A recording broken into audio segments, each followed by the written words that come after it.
Hello students, once again a very good morning to all and welcome back in today's session of cost accounting. Now students, from yesterday we started with the cost accounting subject in which we started with the unit number 1, that is accounts of overheads. What have we understood in that? આપણે એમાં શું study કરેલ છે? First of all, we understood the basic introduction part. That means we came to know the meaning of overheads. What is the meaning of overheads? Overheads means indirect expenses, or we called it the aggregation of indirect material, indirect labor and indirect expenses. Right? આ એવા expenses છે કે જેમનો common benefit છે એ બધા ડિપાર્ટમેન્ટને મળે છે, including production department and service department. Right, આ એવા કોમન એક્સપેન્સીસ છે કે જેનો બેનિફિટ્સ બધા ડિપાર્ટમેન્ટને રિસીવ થાય છે. For that purpose we understood one example. આપણે એક એક્ઝામ્પલ છે એ સમજેલ હતું in which we have taken the example of canteen expenses, કે એ એક એવી સર્વિસ છે કે જેનો યુસેજ કદાચ બધા ડિપાર્ટમેન્ટ કરે છે. So how can we allocate some common expenses over all the department, right? આપણે બધા એક્સપેન્સીસ છે કે જે કોમન છે એને બધા ડિપાર્ટમેન્ટની વચ્ચે અલોકેટ કઈ રીતે કરવા, that we have understood. Now students, next we understood the classification of overheads. Three types of classifications were there: functional classification, then after element wise classification, and then after behavior wise classification. Right? After studied that, we understand the basic concept of allocation of overheads to various departments.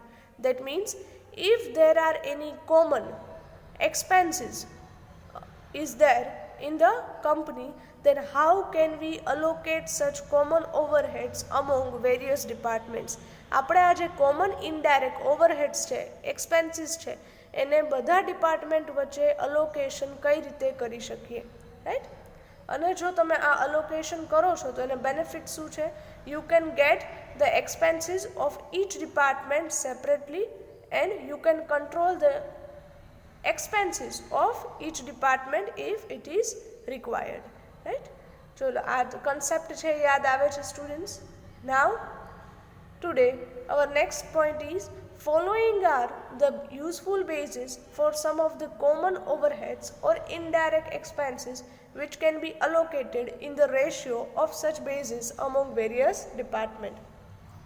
એવા કેટલાક તમને common overheads આપેલા છે કે જે તમારે અલગ અલગ ડિપાર્ટમેન્ટ વચ્ચે જો અલોકેટ કરવા હોય તો એના માટેનો બેઝ છે એ તમે શું લેશો? જેમ કે કેન્ટીન એક્સપેન્સ હતો તો એના માટે આપણે બેઝ છે શું લીધેલા હતા? Number of workers. In case of factory rent, area occupied by each department. Right, so for every common overheads you need to have certain base. જો એ બેઝ નહીં હોય તમારી પાસે તો તમે એ બેઝિસ પર કોઈ અલોકેશન છે એ કરી શકો નહીં. So you must required the base to allocate this common overheads among various department. બધા ડિપાર્ટમેન્ટ વચ્ચે અલોકેશન કરવા માટે તમારી પાસે આ કોમન બેઝ છે એ હોવો જોઈએ.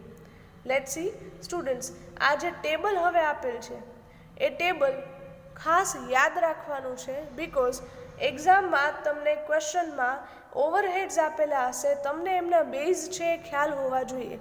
જો એ બેઝ છે એ ખ્યાલ હશે તો જ તમે એમને અલોકેશન કરી શકશો. તો આ ટેબલ આખું યાદ રાખી લેજો, બિકોઝ આ યાદ નહીં રહે તો सम्स एक पण कैलकुलेट करता नहीं आवड़े. There are two columns. First column में तमने ओवरहेड्स आपेला छे and the second column shows the basis for allocation और apportionment.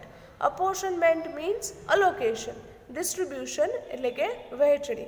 Right, first overhead is given rent and rates.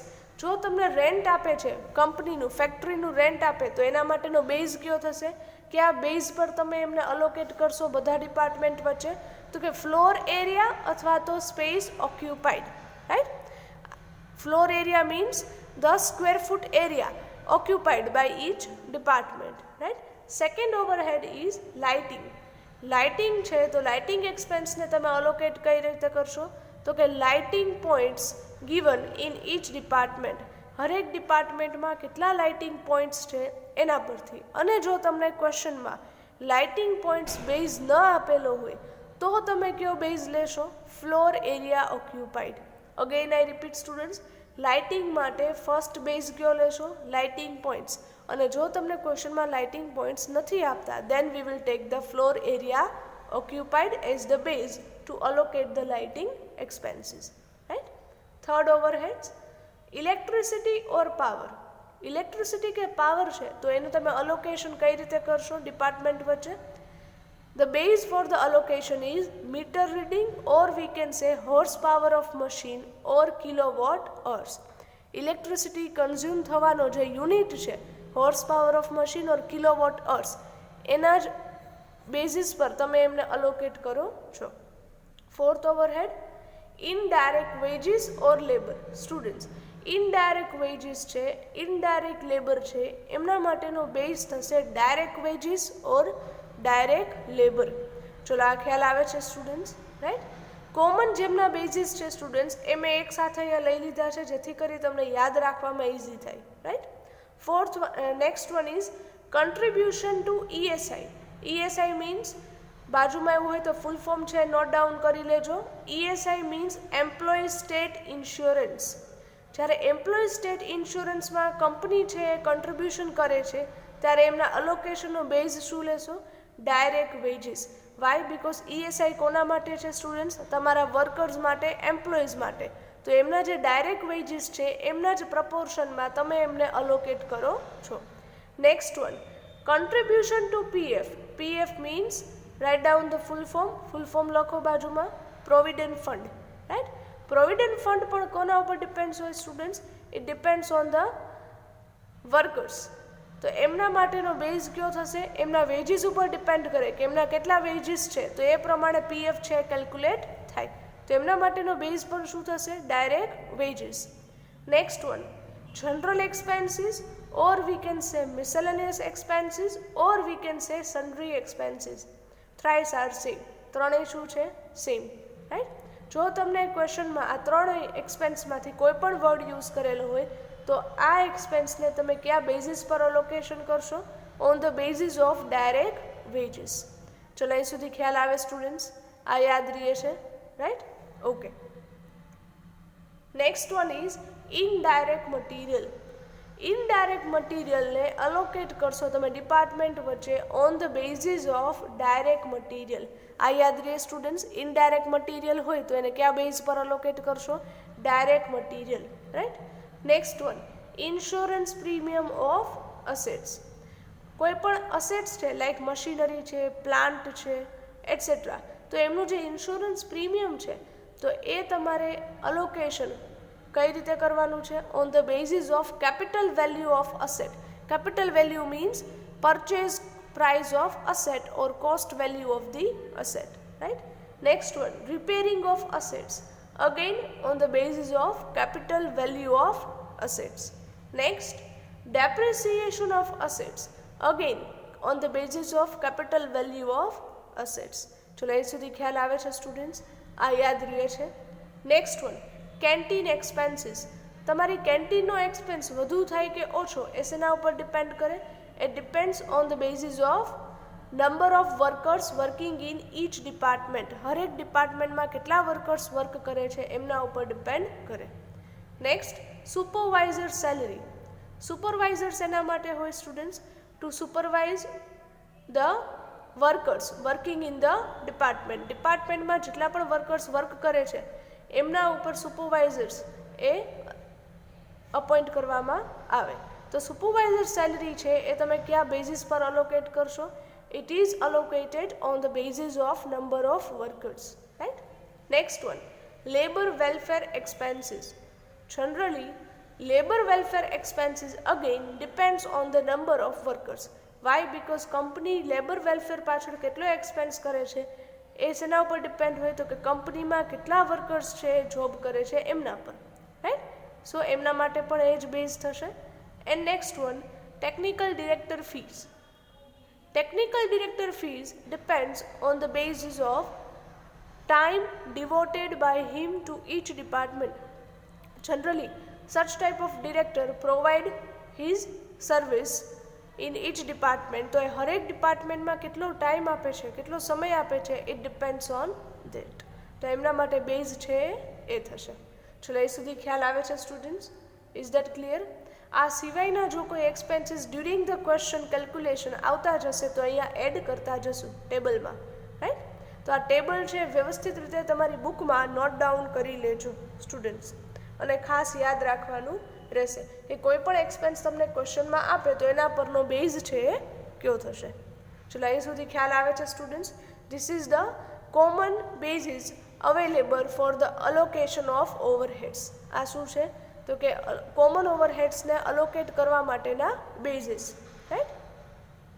Now hour next topic is methods for apportioning or allocating service department expenses over production departments. Now students, first of all understand one thing, ek vastu yaad rakhjo, right?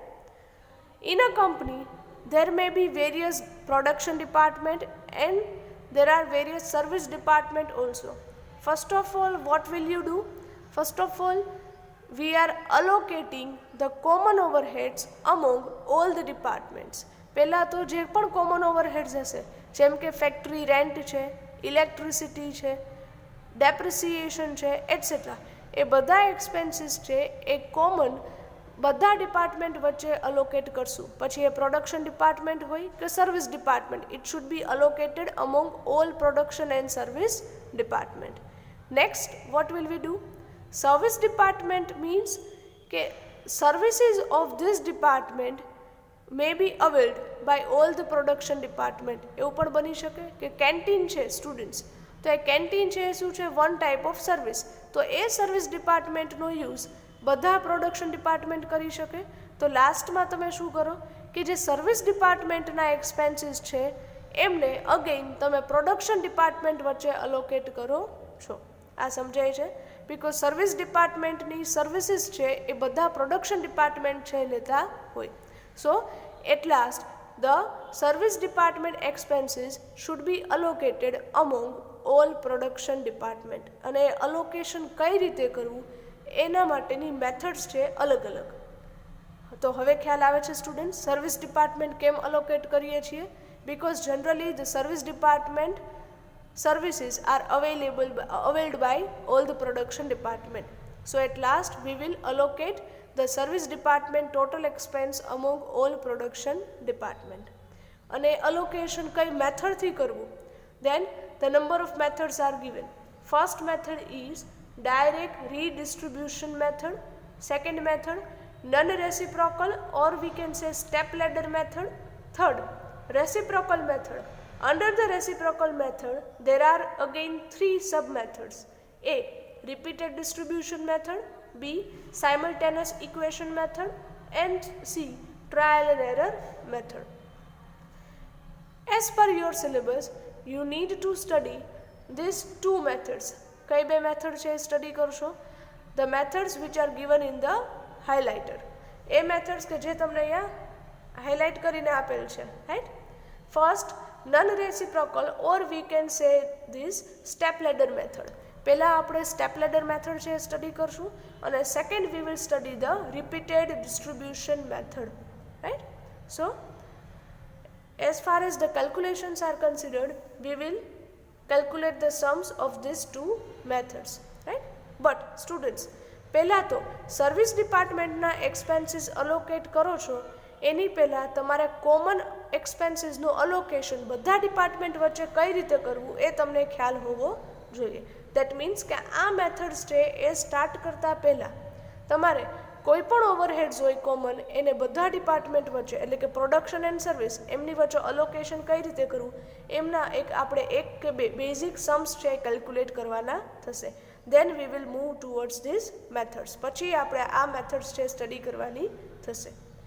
તમારી બુકમાં કે જે તમે prepare કરો છો ફેરબુક, એ બુકમાં તમારે આ બધા ટોપિક્સ છે કે જે આપણે સ્ટડી કરેલ છે એ લખવાના રહેશે. આ ખ્યાલ આવે છે students? Yesterday I hope you have written up to this. Yesterday તમે અહીં સુધી છે લખેલું હશે. In today's homework, I am giving you to write down these all points. That means write down the paragraph, draw the table, right? Remember this table and make a list of the methods for allocating the service department expenses over production department, right? ચલો એ સુધી clear? આ સમજાય છે students? Here with this your theoretical portion is completed. અહીંયા તમારો theory part છે એ પૂરો થાય છે. પછી આ મેથડ્સ છે એ શું છે, એ જ્યારે એના સમ્સ કેલ્ક્યુલેટ કરવાના થશે ત્યારે હું તમને એક પેરેગ્રાફમાં ઉપર પહેલાં મેથડ રિલેટેડ ડિટેલ્સ છે ડિક્ટેટ કરાવીશ, ક્લિયર કરાવીશ, અને પછી આપણે એ મેથડના સમ્સ છે કેલ્ક્યુલેટ કરવાના થશે. So is that clear? So first of all, at the time of calculating the sums we will first understand the method and then we will calculate the sums. So now students, here with this your today's first session is completed. આજનો તમારો first session અહીંયા હું complete કરું છું, right? In today's second session, આજના second સેશનમાં આપણે practical Sam's એ start કરીએ છીએ. સો હજી સુધી જો તમે બુક નથી બનાવેલ, then get ready with your books. તમારી બુક બનાવી અને રેડી કરી નાખજો, રાઈટ? ડ્રો કરી લેજો, થિયરી છે લખી નાખજો, and calculate the today's first sum of unit number 1. Thank you very much and have a good day.